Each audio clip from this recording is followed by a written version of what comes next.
We had this female. She was an overnight stalker.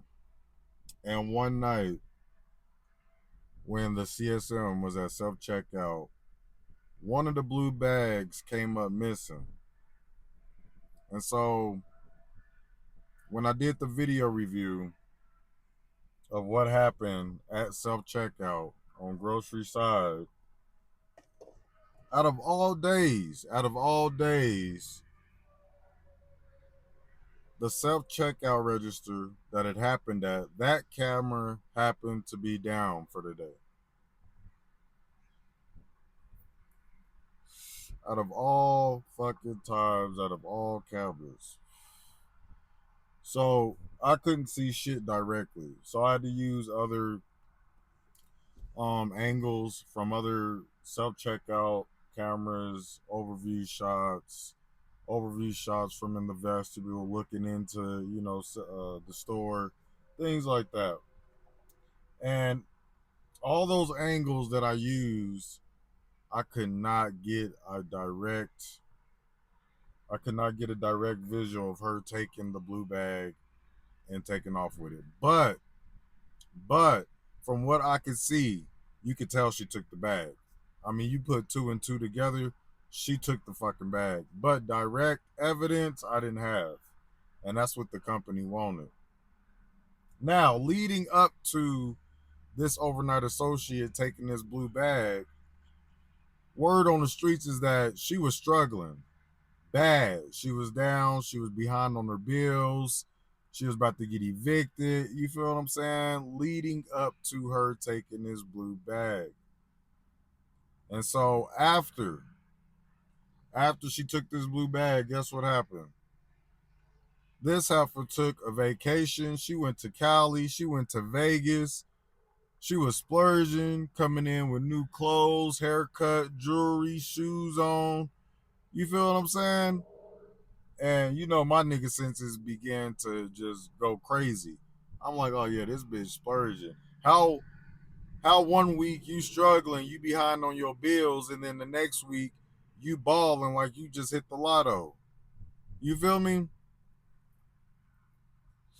So the very next week, she took a vacation, went to Cali, and I was like, okay, yeah, let her have her fun now. But when she get back, I'm gonna let it be known without directly letting it be known that I know she took that money and I know she got it. So when she came back, I would just look her dead in her eyes. You know what I'm saying? I wouldn't say nothing. I wouldn't make no smirk. I wouldn't make no side comments, none of that shit. I'll just look her dead in her eye and just let her know, I know you got us. You feel what I'm saying? So enjoy while the getting is good. You feel me? But you on my radar. You on my radar. The first time she acted like it was funny. She, you know what I'm saying? She smirked. You know what I mean? Laughed it off. The second time I seen her, mugged her again, looking deep into her soul. Bitch, I know you got it. I know you got us. But enjoy it while it lasts. You feel me?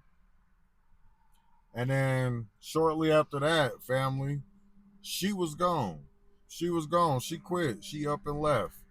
And I think she already knew what time it was. Now, on the back end, I'm gonna just tell y'all that there wasn't shit we could do because we didn't have any direct evidence tying her to her taking this money. Now, of course, the Mappums, the regionals, they gonna get involved and they gonna conduct their investigation, which they did, and they didn't have shit without a confession. You feel what I'm saying? So she didn't confess, so we didn't have shit. We didn't have shit. And even with that, even with her knowing that we didn't have shit, she still got cold feet and quit because she knew that this nigga knew what the fuck was going down. She could sit here and play in front of these white folk face all the fuck she want to.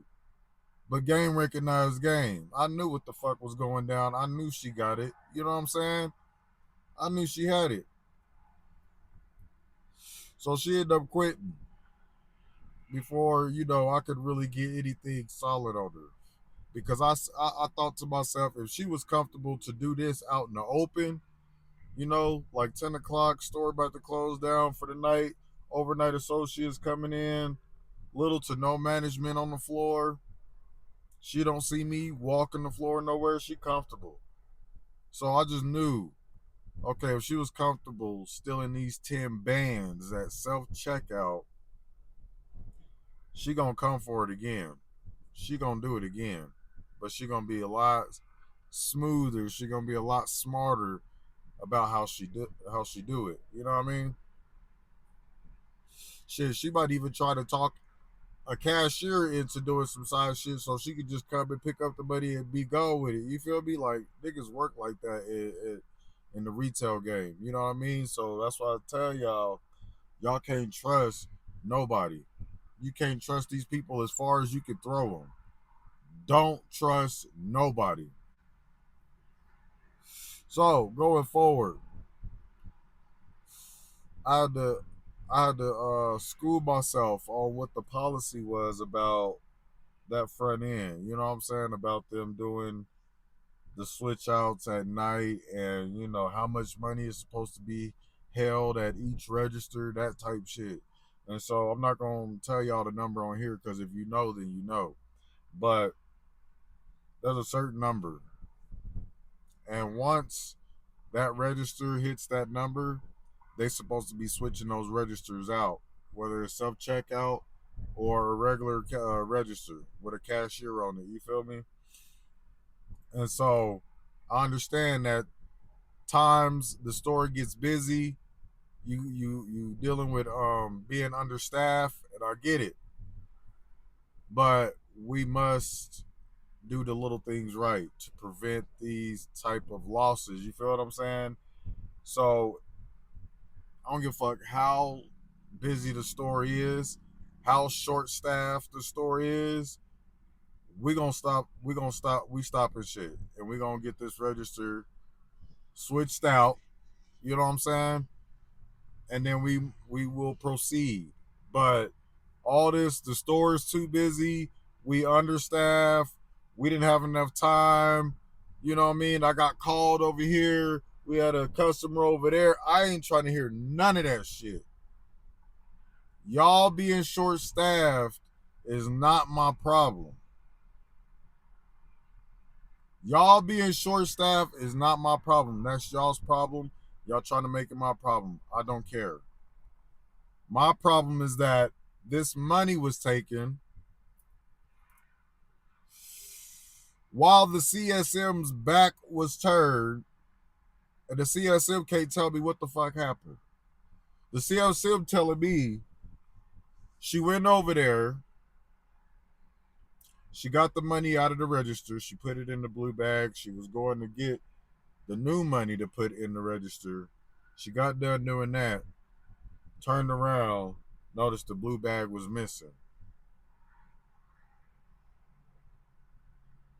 In just that small period of time, that little small window, that money came up missing that fast. And the only motherfucker that was over there during that time was this one overnight associate. It wasn't a group of motherfuckers. It was just one. It was just one. And the CSM at the time this all happened. She turned around, the money gone. There was only one associate over there, but we ain't got direct evidence showing that she physically took the bread. But like I said, from other angles, you could tell, look, you could put two and two together and say, look, and tell this bitch took the bread. She got the money. She got the money. She got the bread. So she turned around, the money went missing, and that's when she came to me immediately. Immediately, scared, shitting bricks, crying. She already know what's up. Worried. You should be. You should be. As you should be. So I had to gain more knowledge about the protocols on the money coming in and out, a set checkout, how much money needs to be in those registers.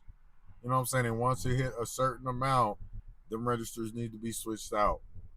You feel what I'm saying? I had to lock it down after that.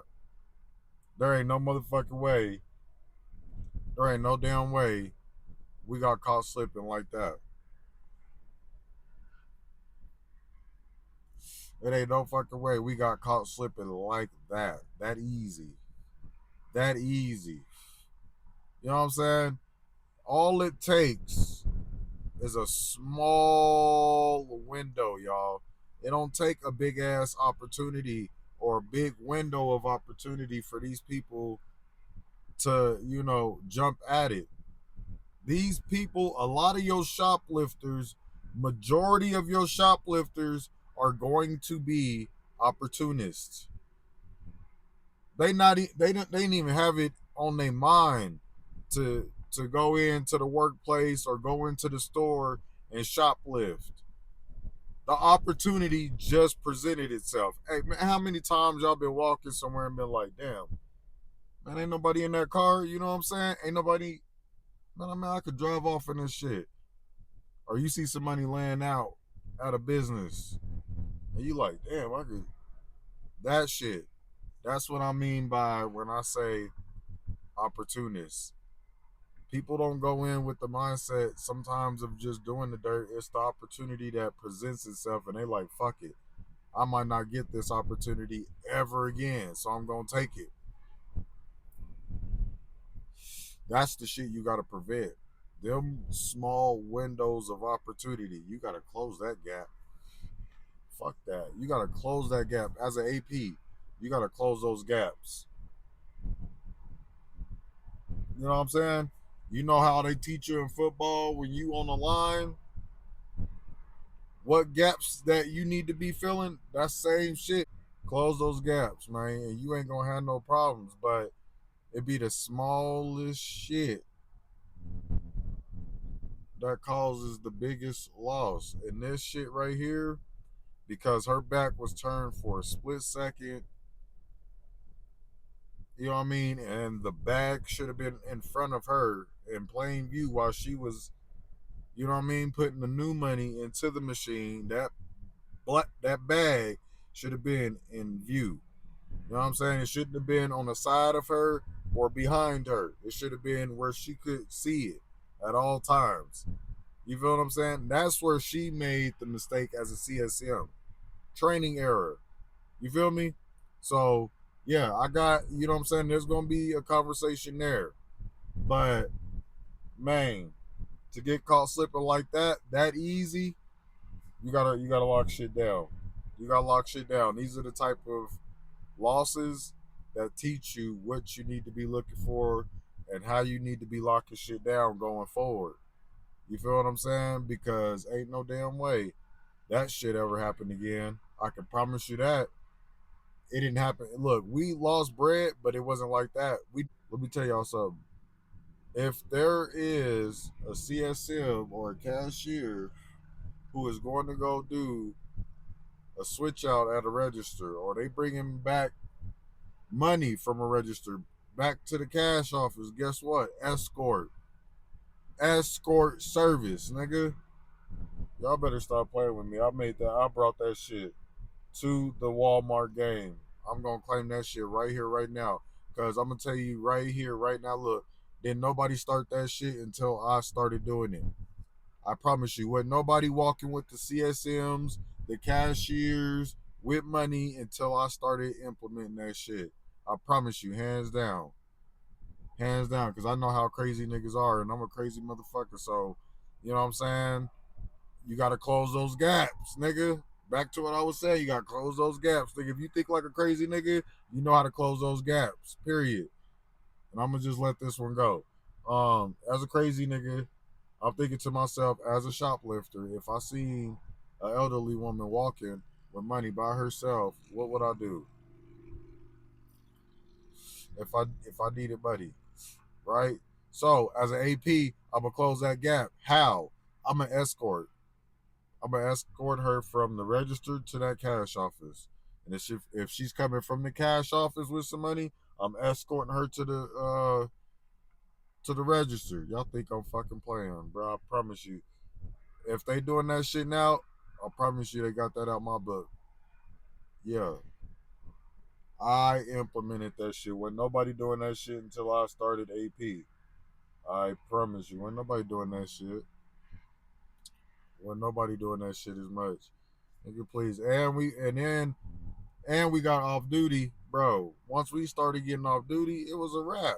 Ain't nobody gonna touch him at this point. Now off duty gonna be the one walking with him because they the one with the guns and the badges. Period. They the one with the guns and the badges. So if you really feel like you about that, then today could be your day.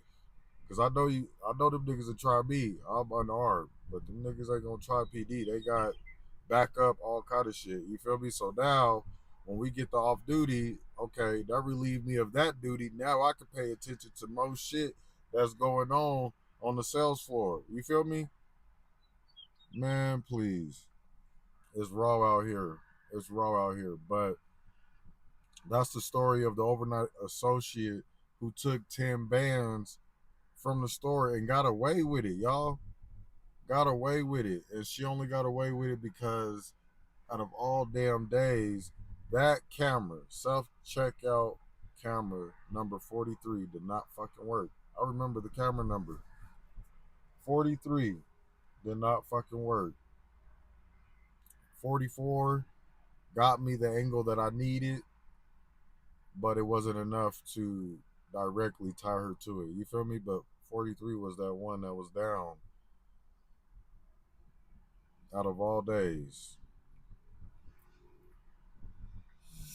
You feel me? But it is what it is. You know, you win some, you lose some, you live to fight another day. You feel what I'm saying? But these type of experiences help mold you into great APAs. You feel what I'm saying? Because when shit like that happen, if you got passion and love for what you do, if you got passion for this type of shit, you gonna lock shit down. You gonna close them gaps. You know what I'm saying? And you gonna make sure that you don't get hit like that, and you don't get hit that easy. You know what I mean? And that's what it's about. It's about catching and apprehension and deterrence, but you know sometimes you gotta fill those gaps.